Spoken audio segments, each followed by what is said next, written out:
आज डाउटनेट आप डाउनलोड करें। डाउटनेट पर अपने सभी गणित, रसायन विज्ञान, भौतिक विज्ञान और जीव विज्ञान के डाउट्स का करो सफाया। बस प्रश्न की फोटो खींचो, एक ही प्रश्न को क्रॉप करो और तुरंत वीडियो सोल्यूशन पाओ।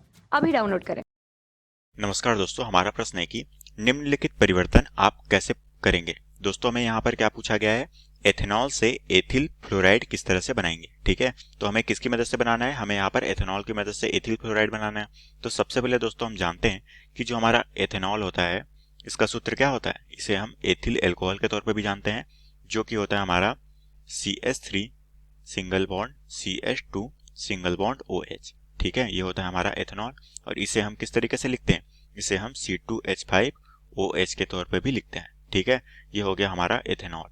उसी तरह से हमें इसकी मदद से क्या बनाना है, इसकी मदद से हमें एथिल फ्लोराइड बनाना है।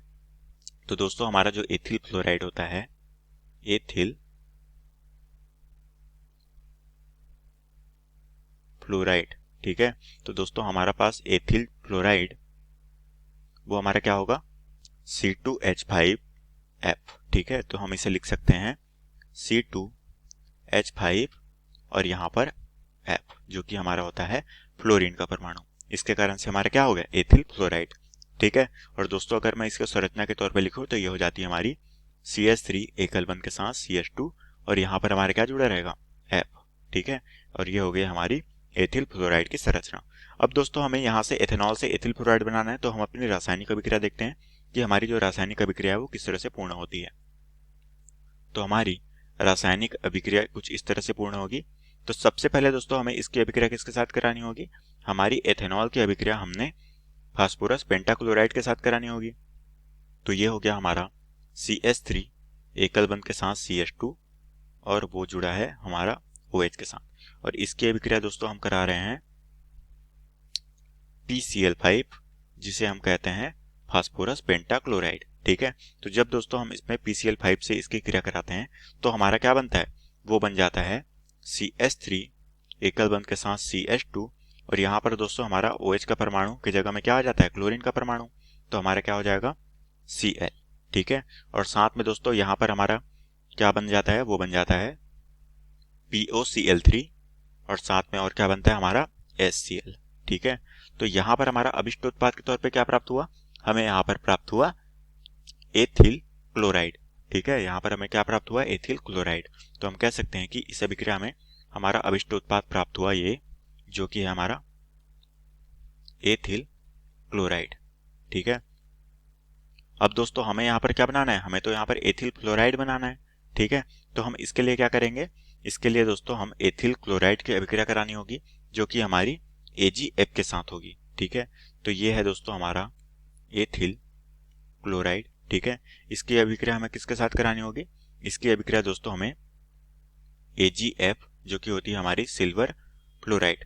तो दोस्तों हमारी सिल्वर फ्लोराइड के साथ इसकी अभिक्रिया होगी तो हमारा क्या बनेगा, ये बन जाएगा CH3 एकल बंध के साथ CH2 और यहाँ पर क्लोरीन की जगह में क्या आ जाएगा, फ्लोरीन। तो ये हो गया हमारे फ्लोरीन और साथ में हमें क्या प्राप्त होता है, हमारी Ag क्लोरीन से अभिक्रिया करके AgCl बना लेता है। ठीक है, तो इस तरह से दोस्तों हमारी अभिक्रिया पूर्ण होती है, जिसमें हमें क्या प्राप्त हो रहा है, यहाँ पर हमें जो प्राप्त हो रहा है वो है हमारा एथिल फ्लोराइड। ठीक है, और यही दोस्तों हमें प्रश्न में पूछा गया था कि हम एथिल फ्लोराइड किस तरह से बनाएंगे। तो ये हो गई हमारी एथिल फ्लोराइड। ठीक है, तो इस तरीके से हमारा क्या बन गया, एथिल फ्लोराइड। और यही दोस्तों हमें प्रश्न में बनाना था कि हमें एथेनॉल से एथिल फ्लोराइड का निर्माण करना था, जो कि इस तरह से हमारी एथिल फ्लोराइड बनती है, जिसका सूत्र होता है CH3CH2F। अब दोस्तों हम यहाँ पर इसके आवेश देख लेते हैं कि इसके परमाणु किस तरह से आपस में जुड़े हुए हैं। तो सबसे पहले अभिक्रिया में दोस्तों हम अभिक्रिया करा रहे हैं फास्फोरस पेंटाक्लोराइड से। ठीक है, तो दोस्तों हम जानते हैं कि हमारा जो है C2H5 जिसपे प्लस आयन होगा और यहाँ पर हमारा क्या दिया गया है, OH। तो OH पे हमारा क्या होगा, माइनस आयन होगा। उसी तरीके से जब इसकी अभिक्रिया होगी हमारे PCl5 के साथ, ठीक है, तो दोस्तों हम जानते हैं P पे प्लस और Cl पे माइनस होगा। तो दोस्तों जब इसकी अभिक्रिया होती है तो हमारा जो C2H5 है वो क्या बना लेता है, इस क्लोरीन के एक परमाणु के साथ अभिक्रिया करके हमारा C2H5Cl बना लेता है। ठीक है, जो कि हमारा होता है एथिल क्लोराइड। ठीक है, ये हमारा क्या होता है, ये होता है हमारा एथिल क्लोराइड।